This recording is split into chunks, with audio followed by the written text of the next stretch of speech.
Om Shanti. Good morning. आज हम सुनते हैं 19/12/21 के अनमोल मधुरमा वाक्य।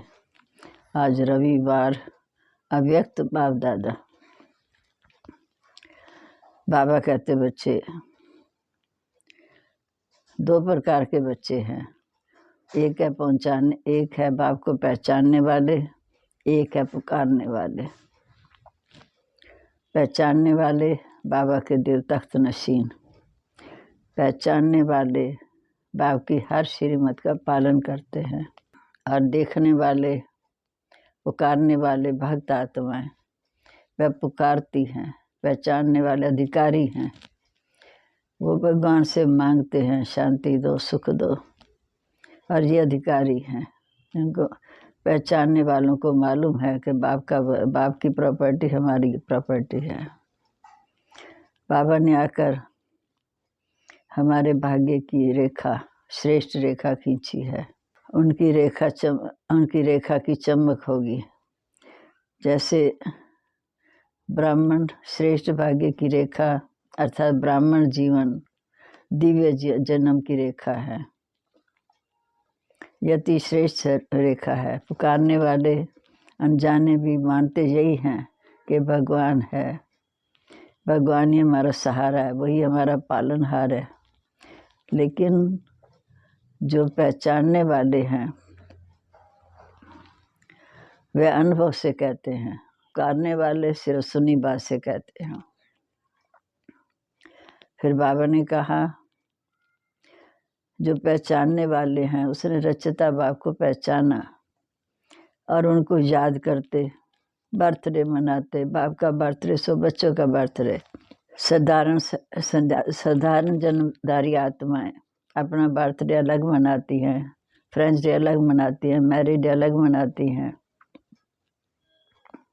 जहाँ बाप एक ही दिन, बाप का बर्थडे सो बच्चों का बर्थडे, सो मैरिज डे, सो एंगेजमेंट डे, सब एक ही दिन में होता है। सत्युग में भी अलग अलग होगा, लेकिन संगम पर बाप के साथ एक ही दिन में जन्मदिन मनाया जाता है। फिर बाबा ने कहा सत्युग में बर्थडे मैरिज डे एक नहीं होता, अलग होता है। वैसे जिस दिन ब्राह्मण बने वही जन्मदिन, वही मैरिज डे, वही एंगेजमेंट डे, सब कुछ वही है। क्योंकि बाप के साथ हमारा वायदा है, एक बाप दूसरा ना कोई। उनके लिए संसार ही बाबा है। वो पहले यही दृढ़ संकल्प करते हैं, तुम ही संग रहूं, तुम ही संग खाऊं, तुम ही संग सब बातें करो, तुम ही से सर्व संबंध निभाऊं। ये वायदा किया। पांडवों ने, कुमारों ने, कुमारियों ने, सभी ने वायदा किया और कहा स्वप्न में भी मन कहीं जा नहीं सकता। तो बाबा ने कहा कि जो पहचानने वाले हैं वे अपने साथी को सदा साथ रखते हैं, हर कर्म करते साथी को याद करते हैं। उनका झुकाव स्वप्न में भी एक बाप के सिवा और कहीं नहीं है। फिर बाबा ने कहा जो सेवा में मदद करता है वही विशेष माना जाता है, क्योंकि बाप को इस समय बच्चों की सेवा से है। फिर बाबा ने कहा बच्चों की 4 प्रकार की रेखाएं देखी। पहली दिव्य जन्म की रेखा, परमात्मा पालना की रेखा, पढ़ाई की रेखा और निस्वार्थ सेवा की रेखा। सभी के मस्तक में चारों प्रकार की रेखाएं चमक रही हैं। लेकिन चमक में कुछ तो सदा एक रस बुद्धि में रहते और कुछ फिर अंतर आ जाता है। आदि से अंत तक हम अपने आप को देखें, हम आत्माएं कितना चमक रही हैं, कितना बाबा की आज्ञाकारी हैं। फिर बाबा ने कहा कि इस समय जो ब्राह्मण आत्माएं हैं, समर्पित आत्माएं हैं, जिनका निश्चय बाप से है, वे हमेशा याद रखते हैं कि हमारा सब कुछ बाप का है। चाहे प्रवृत्ति में है तो भी जो अपने आप को ट्रस्टी समझ कर चलते हैं, भोजन खाएंगे तो बाबा की याद में बनाएंगे, बाबा को पहले भोग लगाएंगे, जिसे ब्रह्मा भोजन कहते हैं। अगर कमाई करते हैं तो भी पहले बाबा को देते हैं। उनका सर्व संबंधित बाबा से है। और जो दूसरे हैं वो कुछ संबंध बाबा से रखते हैं, कुछ फिर देहधारियों से रखते हैं। इसलिए उनके पालना में उनमें फर्क आ जाता है। अब हम सुनते आज के माँ वाक्य। आज की मुरली का सार है दिव्य ब्राह्मण जनों के भाग्य की रेखाएं। आज विश्व रचयिता बाप दादा विश्व की सर्व मनुष्यात्मा रूपी बच्चों को देख रहे हैं। विश्व की सर्व मनुष्यात्मा रूपी बच्चों को देख रहे हैं। दूसरे हैं पुकारने वाले, एक है पहचानने वाले, दूसरे हैं पुकारने वाले या परखने के प्रयत्न करने वाले। लेकिन हैं तो सभी बच्चे। तो आज दोनों प्रकार के बच्चों को देख रहे हैं। सब बच्चों में से पहचानने वाले व प्राप्त करने वाले बच्चे बहुत कम हैं और पहचान करने के प्रयत्न वाले अनेक हैं। पहचानने वाले बच्चों के मस्तक पर श्रेष्ठ भाग्य की लकीर चमक रही है। सबसे श्रेष्ठ भाग्य की लकीर है बाप द्वारा दिव्य जन्म, ब्राह्मण जन्म की प्राप्ति। दिव्य जन्म की रेखा अति श्रेष्ठ रेखा है। पुकारने वाले बच्चे अनजाने में मानते यही हैं कि भगवान हमारा रक्षक है, लेकिन पुकारने वाले बच्चे अनजाने भी मानते यही हैं कि भगवान हमारा रक्षक है, लेकिन अनजान होने के कारण दिव्य जन्म की अनुभूति नहीं कर सकते। बाप भी कहते हैं हमें बाप दादा ने दिव्य जन्म दिया।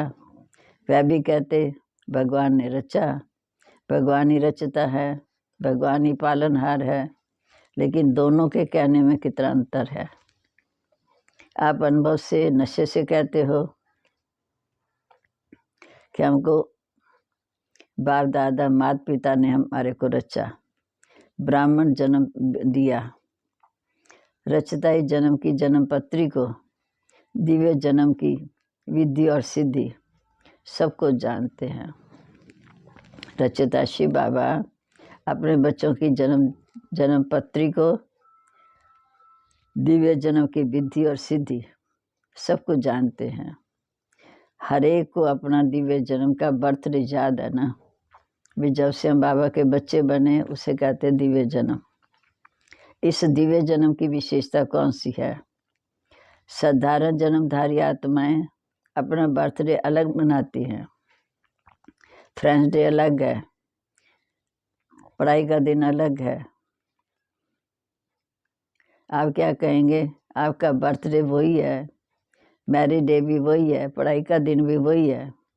मदर डे कहो, फादर डे कहो, एंगेजमेंट भी कहो, सब एक है। ऐसा दिव्य जन्म कभी सुना? सारे कलम में ऐसा दिन आप आत्माओं का फिर कभी नहीं आएगा। फिर आएगा तो 5000 साल के बाद आएगा। सतयुग में भी बर्थडे मैरिड अलग अलग है, लेकिन संगम युग के इस महान जन्म को एक विशेषता यही है और विचित्रता भी है कि सब एक ही दिन में है। वैसे तो जिस दिन ब्राह्मण बने वही जन्मदिन, वही मैरिज दिन, क्योंकि सभी यही वायदा करते हैं ना, एक बाप दूसरा ना कोई। ये दृढ़ संकल्प पहले ही करते हो, तुम ही संग खाओ, तुम ही संग बैठो, तुम ही से सर्व संबंध निभाओ। ये सब ने वायदा किया। पांडवों ने, माताओं ने, कुमारियों ने, सभी ने वायदा किया ना। तो और कहाँ स्वप्न में भी मन नहीं जा सकता। माताओं ने, कुमारियों ने, सभी ने वायदा किया। ऐसे पक्के होना या कोई साथी चाहिए, सर्व संबंधी बाबा से जोड़े या कोई साथी चाहिए, सेवा के लिए कोई विशेष साथी चाहिए, तो साथी दिवस किसका मनाएंगे? सेवाधारी साथी का या बाप साथी है? बाप साथी है, उसका जन्म दिवस मनाएंगे। चाहे सर्विस करने वाले हैं, चाहे सर्विस लेने वाले हैं, लेकिन सेवा के समय सेवा की फिर न्यारे प्यारे बन, सब झुकाव एक बाबा से, और किसी से देह का झुकाव नहीं। तो सेवा में मदद करेगा वह विशेष होगा। जिससे हम सेवा लेंगे, साथी बनाएगा, तो वो विशेष होगा। चाहे भाई हो या बहन हो, तो विशेष सेवा करता वह विशेष अधिकार भी रखेगा कि मेरा फ्रेंड है, मेरी सेवा। तो सेवा के साथी बनो, लेकिन साक्षी होके साथी बनाओ। सेवा में सहयोग लो, लेकिन साक्षी होके। साक्षीपन भूल जाता है तो सिर्फ साथी बनने में बाप भूल जाता है। साथी बन पाठ बजाने की प्रैक्टिस करो। हर बच्चे के मस्तक पर विशेष 4 भाग्य की लकीरें चमकती हैं। पहली है दिव्य जन्म की रेखा, दूसरी है परमात्म प्यार की रेखा, तीसरा है परमात्म पढ़ाई की रेखा, और चौथी है निस्वार्थ सेवा की रेखा। सभी के मस्तक पर चारों ही भाग्य की रेखाएं चमक रही हैं, लेकिन चमक में और सदा एक रस बुद्धि प्राप्त करने में फर्क हो जाता है। चमक में और सदा एक रस वृद्धि को प्राप्त करने में फर्क हो जाता है। चमक में अंतर दिखाई देता है। आदि से अंत तक रेखाएं सदा यथार्थ रूप से चलती रहें, ये बहुत थोड़ों की है। बीच बीच में कोई ना कोई बात में भाग्य की लकीर या खंडित होती या चमक कम हो जाती, स्पष्ट नहीं होती। जैसे हस्तरेखाएं भी देखते हैं, कोई की खंडित होती, कोई की ग्रस्त रहती, कोई की स्पष्ट होती और कोई की स्पष्ट भी नहीं होती। बाप दादा भी बच्चों के भाग्य की रेखा को देखते रहते हैं। दिव्य जन्म तो सभी ने लिया, लेकिन दिव्य जन्म की रेखा खंडित हुई या स्पष्ट हुई। आपके जन्म के धर्म की अखंड, अपने जन्म के धर्म में अखंड नहीं चलता, तो उनके भाग्य की लकीर खंडित होती है। धर्म क्या है, कर्म क्या है, उसको तो जानते हो।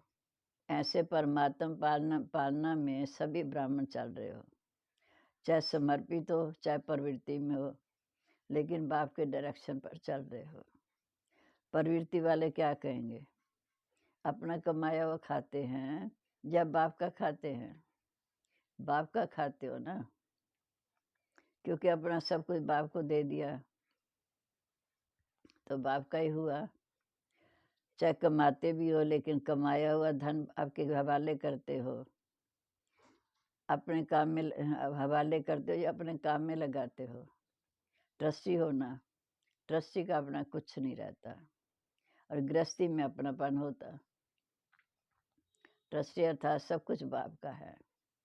अपने हाथ से खाना बनाते तो भी समझते हो कि ब्रह्मा भोजन खा रहे हैं।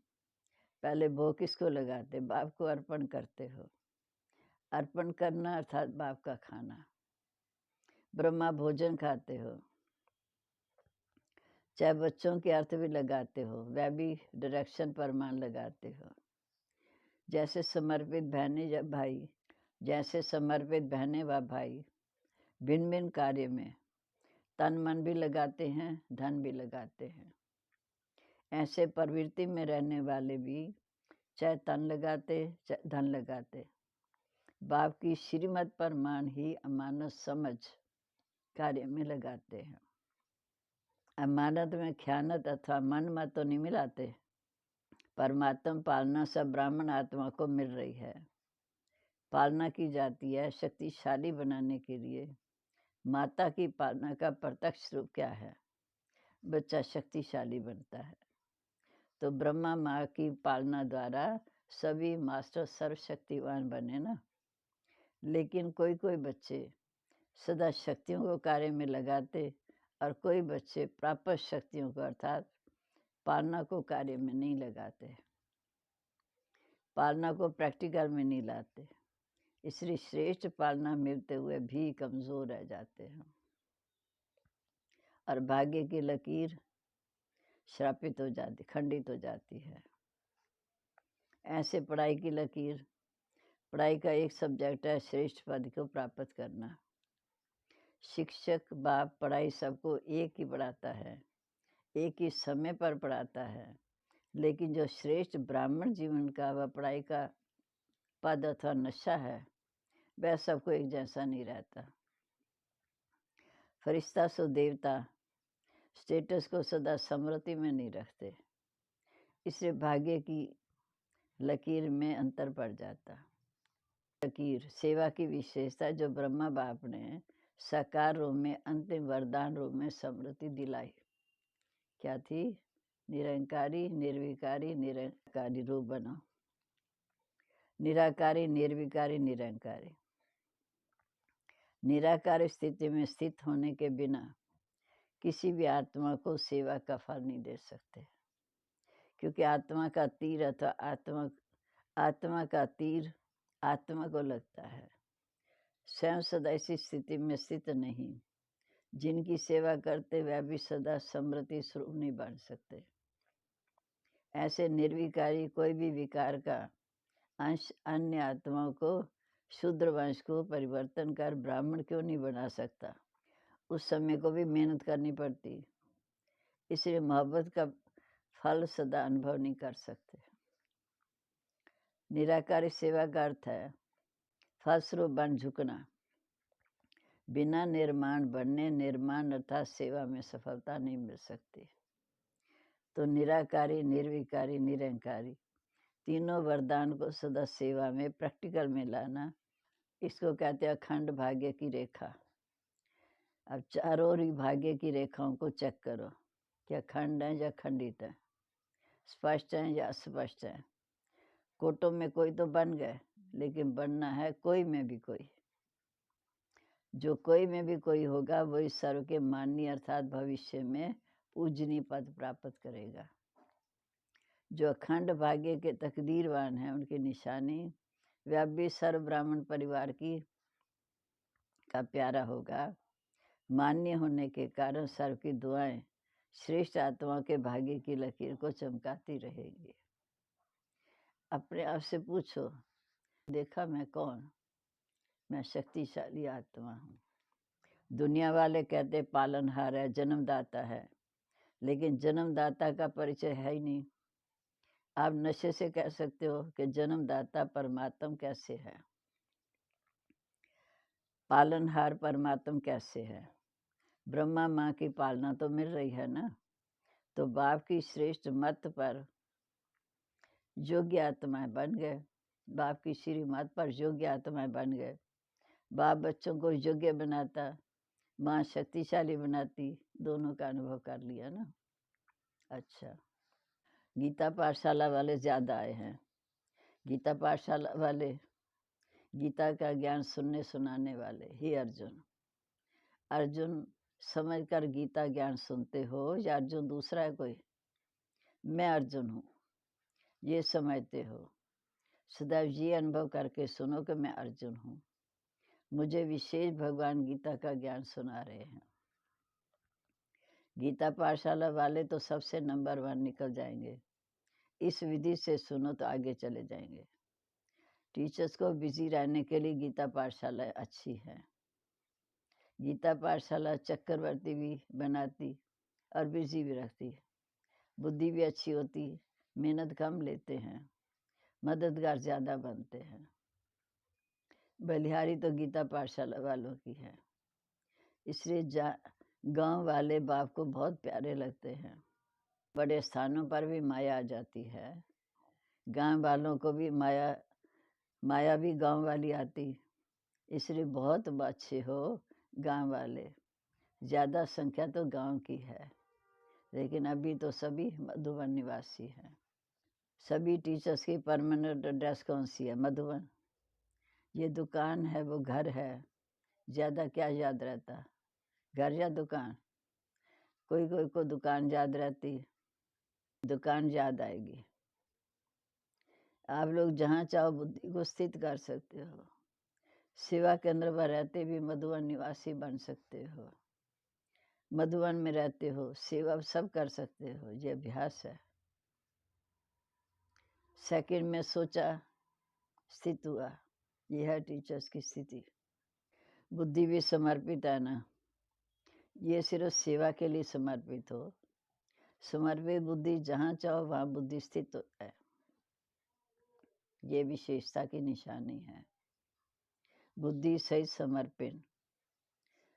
कोई टीचर्स कहती हैं योग में बैठते हैं, आत्मानी होने के बदले सेवा याद आती, लेकिन बाबा कहते लास्ट नंबर अगर अशरीरी बनने की बजाय सेवा का संकल्प चला तो सेकंड के पेपर में फेल हो जाएंगे।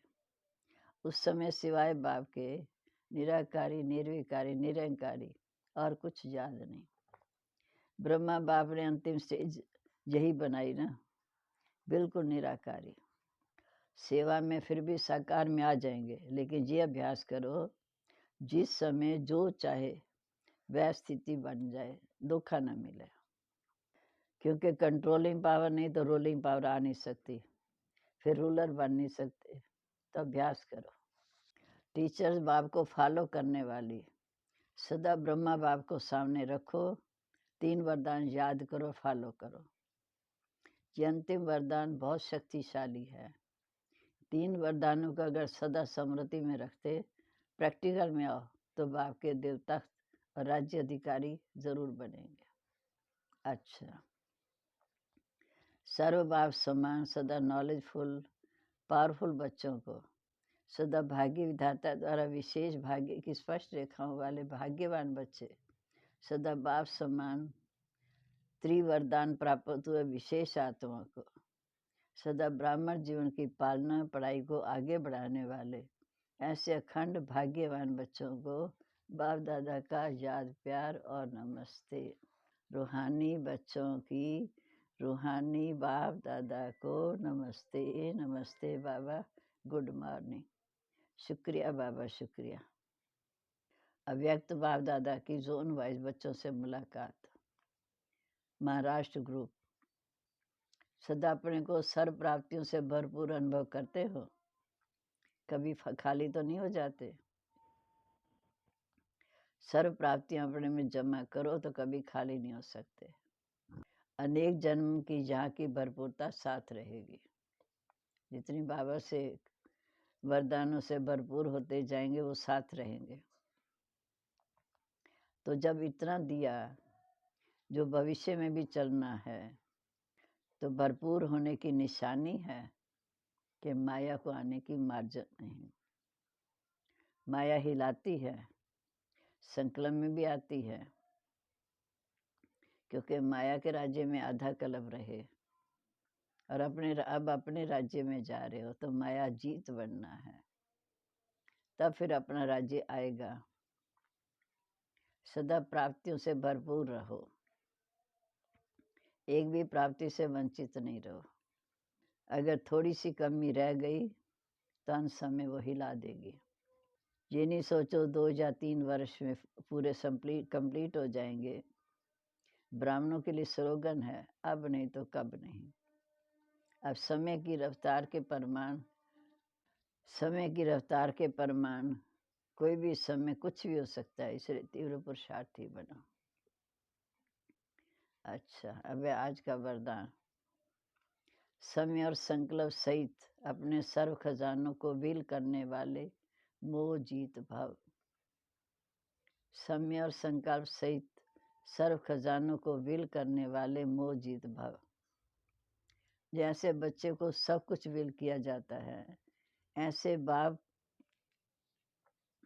आप लोग भी बाप को अपना वारिस बनाकर सब कुछ विल कर दो, तो विल पावर आ जाएगी। इस विल पावर से मोह स्पष्ट नष्ट हो जाएगा। जैसे साकार बाप ने पूरा ही अपने को विल किया, आप लोगों की जो समृद्धि है, समय और संकल्पों का खजाना है, उसे विल करो, अर्थात श्री मत प्रमाण सेवा में लगाओ, तो मोह जीत बंधन मुक्त बन जाएंगे। स्लोगन है, 1-2 का स्नेही बनने के लिए सरलता और सहनशीलता का गुण धारण करो। 1-2 का स्नेही बनने के लिए सरलता और सहनशीलता का गुण धारण करो। आज मास का 3रा रविवार है, अंतर्राष्ट्रीय योग दिवस। बाबा ने सभी बच्चे 6:30 से 7:30 बजे तक विशेष अपने रहम दिल दाता स्वरूप संपूर्ण पवित्र स्वरूप में स्थित हो सर्वात्मा को पवित्रता सुख शांति की अंजलि देने की सेवा करो। ओम शांति।